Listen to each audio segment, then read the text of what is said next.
This has been the election from hell, and things are about to get real.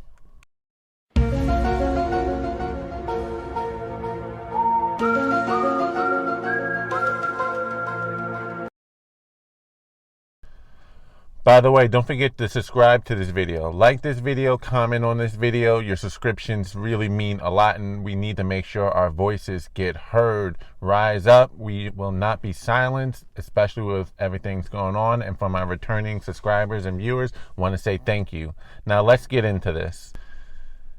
They don't want us to talk about this.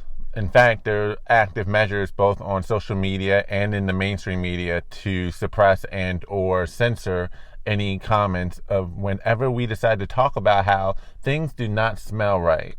They don't want us to talk about how a state like Texas, which is 3 times bigger than Georgia, Pennsylvania, despite how big those states are, states that are much bigger than them, again, Texas, Florida, were able to get all of their votes tallied in one night. Again, bigger states, millions of more votes, and yet Pennsylvania and Georgia is taking days. They don't want us to talk about how Trump was up massively the night of the election, going into midnight, 1 o'clock in the morning. He's up in massive numbers in Wisconsin, in Iowa, in Michigan, Pennsylvania, Georgia, North Carolina.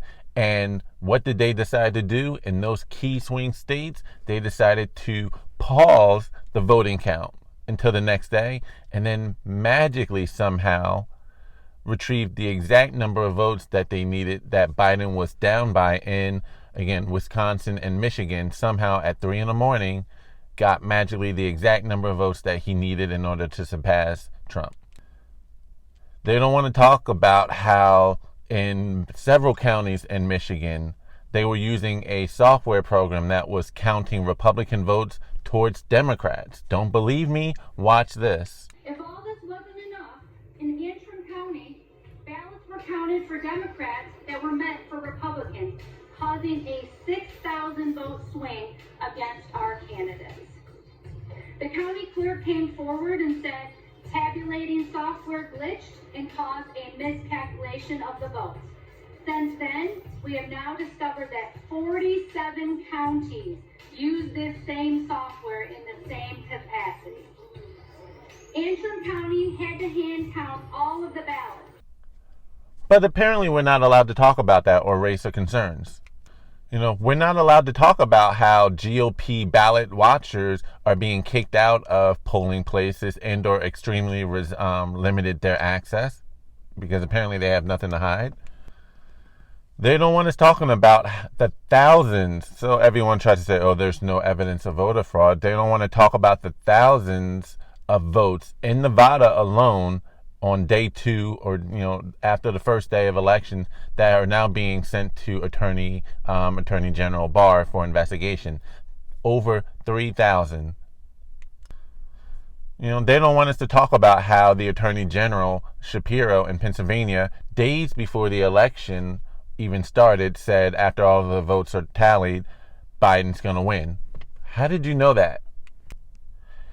And how over 20,000 votes in Pennsylvania apparently came from dead people, apparently. Let's not talk about how they were calling votes, or should I say states, early for Biden despite only having maybe 60% of the votes tallied, i.e. Arizona, which is still technically up, by the way.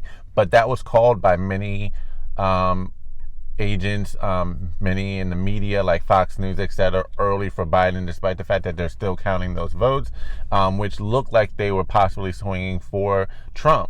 And yet when Trump is up in many of these polls in many of these states, they will wait until the last minute until they can find every single vote to catch Biden up in those respective states.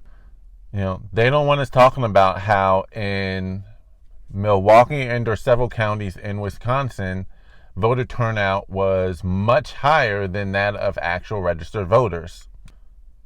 We're also finding out via video, thanks to Project Veritas, that a lot of postal workers were given direct orders to, and there's one postal worker who's actually willing to identify themselves and testify before court to say how their postmaster general, I believe it's referred to, were telling them to post date a lot of the ballots that they got the day after the election. We issued a directive this morning to collect any ballots we find in mailboxes, collection boxes, just outgoing mail in general, separate them at the end of the day so that they could hand stamp them with the previous day's date. Today is November 4th for clarification. So 8 p.m. election day, November 3rd, the Court of Appeals ruled ballots have to be received by that time. And what were you told? To separate them today so they could mark them with yesterday's date and send them to the express system to wherever they needed to go. This appears to be an attempt to circumvent Michigan law and allow late votes. And you said there was a hamper where letter carriers were supposed to leave their ballots. Where are the ballots now? They were putting them into express bags to go to the distribution center. In regards to a hamper, there was a standard hamper that all letter mail is supposed to go to. They had a tub next to it that we were supposed to put any ballots collected today into. Now, we haven't been able to. And the very same people who never accepted the 2016 election, who for years were saying things like, not my president, or pushing Russia collusion, despite there being no evidence, zero, towards any collusion between the president and and between the country of Russia, and years of investigation, and nothing came out of it. Attempts at an impeachment, every which way, to try to remove this Trump from office and or to nullify the effects and or not accept the results of the 2016 election, now want the Trump supporters to all of a sudden toe in line and accept the results. And we've been calling the whole mail-in ballot thing has been problematic from the very beginning. I mean, let's not even get, at least in New Jersey, we can say that there was some effort to try to legitimize it and to make it look credible by having signature verification on these ballots. In PA, your signature doesn't even have to match in the least, and they'll accept the ballot. i.e., since Pennsylvania apparently doesn't do signature verifications at all and or no way to verify the ballots and making sure that it is coming from who it says it is, and with 20,000 plus dead people on the PA voting rolls, apparently, and they're going out, can be filled out, sent in. You know, they don't want us talking about how magically these ballot dumps are coming out in the tens, if not hundreds of thousands, and 100%, if not, close to 99%, all going for Biden. Even in the most liberal city and or liberal county, like let's say San Francisco or Los Angeles, you're still going to see a 70-30 split between Trump and Biden, and or it's in general Democrat Republican. 70-30, 80-20, at worst 90-10, maybe even 95-5 would be pushing it, but you will still see a good split. And even in the most conservative county in the country, whether you're talking about in a state like Idaho, North or South Dakota, Tennessee, you're still going to see again, like 60-40, 70-30, 80-20 split between Republicans and Democrats in the most conservative counties and or states. So how is it possible to get near 100% of all of the ballots that mysteriously came in to close that gap, all for one candidate? And I know some will say, oh, well, Trump encourages people to vote in person, whereas Biden, play it safe, be smart, follow the sign, and do the mail-in ballots, don't put yourself at risk. But Trump supporters, that's not backed by the evidence. For one thing, of all of the requested mail-in ballots, it was a good split between Republicans and Democrats requesting mail-in ballots. And if anything, it was split in the Republican favor in many of these states like Michigan and Wisconsin, where there was actually a majority of Republicans requesting mail-in ballots. And not that the Trump campaign even said vote in person only. Trump actually, and it's on video because he got in trouble for this, said do your ballots via mail if that's what you choose to do, but make sure your vote counts by going in person and verifying that your vote has been counted and or registered. And if not, then cast your ballot in person. So he actively encouraged people to vote mail-in ballots, but to also check to make sure that it counted. So he was encouraging people to vote in person and in mail-in ballots. We see in Wisconsin and Michigan, more Republicans were requesting mail-in ballots than Democrats actually. And with Trump's massive support within the GOP party. I think his favorabilities was over 95% in the Republican Party and the GOP. It's unlikely that he had that many Republicans go over to the Democratic ticket. But I got to say, Trump did start a movement supposedly in this country, because you look at all of his numbers, they massively increased.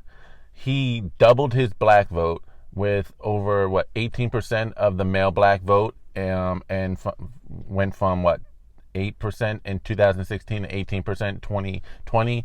Black female vote went from 4% to 8%.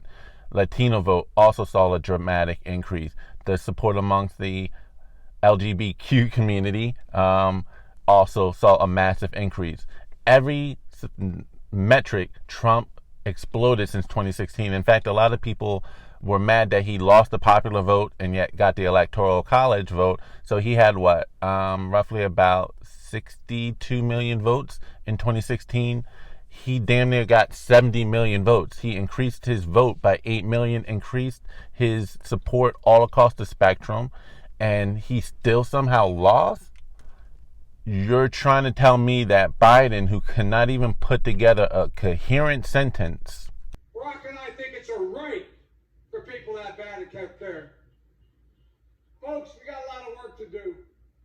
I don't only need you to get me elected, I need you once I'm elected. I'll lead an effective strategy to mobilize true international effort to pressure.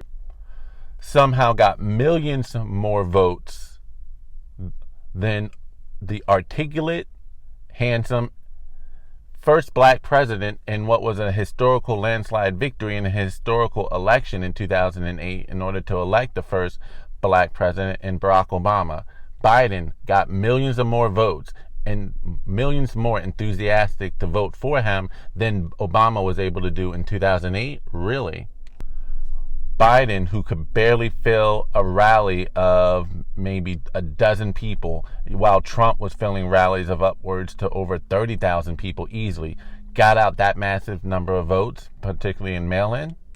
We just witnessed we're witnessing the biggest fraud. Now, the election isn't over. I don't think this is going to be over for many weeks, as they not only continue counting, but there's been a lot of lawsuits filed, recounts being requested in a lot of these states that were narrowly won, and/or investigations being held. So this is going to drag out for a while. But I see the movement that Trump started isn't over yet, and people are watching and seeing what's really happening. And one of the things that they're seeing is that they are seeing the Trump campaign fight like hell to have all of these fraudulent activities, fraudulent votes investigated. A lot of these suspicious activities looked into, recounting. He's fighting, doing everything he needs to do, but getting almost no help from the Republican Party and their GOP, minus Rand Paul, who has also called out the harvest balloting and the mail-in fraud. So the fact that there's very little fight coming from the GOP, I wouldn't be surprised if Trump's massive support, because he gained a movement like we haven't seen in a long time, rivaling even that of Obama, who was also very unique, charismatic. I would not be surprised if those supporters who have already walked away from the Democratic Party and are seeing through a lot of the lies that they were being told, also seeing their freedoms being stripped away during this coronavirus pandemic, they're not going back to the Democratic Party at all. But I would not be surprised, mark my words, if they also walk away from the GOP to form their own political independent coalition and a party, unless if the GOP answers for what they didn't do right now. Because it does seem like the Republican Party is just, as a whole, acquiescing to what's going on. They're not standing up for the obvious fraudulent activity. And I'm saying this as an independent. I am not a registered Republican. I'm technically actually a registered Democrat still. I never changed my registration, despite having walked away a long time ago. But it is what it is. But I just would not be surprised to see this movement he started actually also start to either break away from the Republican Party and or hold them accountable for what happened, and either demand a change, demand a new candidate. Otherwise, the Republican Party may win congressional seats, but will never win the White House again. Either A, because of the lack of support from those in this movement who feel betrayed But also, so long as this mail-in ballot now becomes the new normal, now that they see what they can get away with, there's no way that, again, a Republican will ever win the White House again, so long as mail-in ballots become the new normal, and so long as they try to push this without trying to raise the integrity of the ballot and the election process.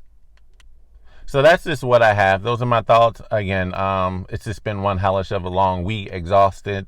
I made a prediction, and it looked like my prediction was right, and I wasn't alone. The betting odds all went in Trump's favor by around 11 p.m. Tuesday night.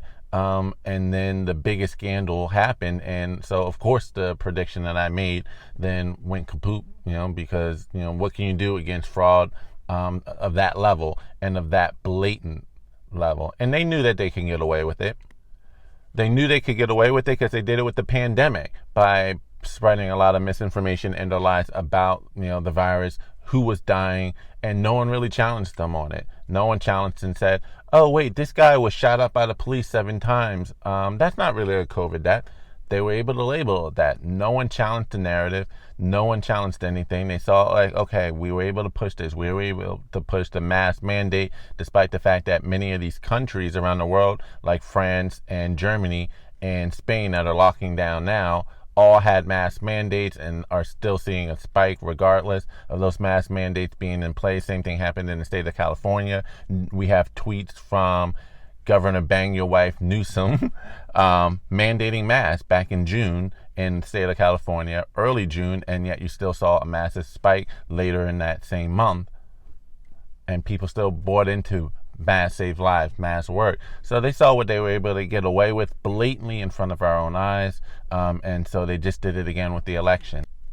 So that's my thoughts. I think people are really getting riled up. This is going to be a long, long fight. And we'll see. But a movement has been started. Thank you for watching my channel. Please, if you agree, if you're equally frustrated, please don't forget to like, share, and subscribe. Again, that goes a long way with making sure these voices don't stay concealed, censored, buried among the masses. The silent majority will not remain silent anymore, and I think they can expect a major fight on their hand for the next couple of years. But also, don't be too distressed, because GOP did pick up a lot of seats in Congress.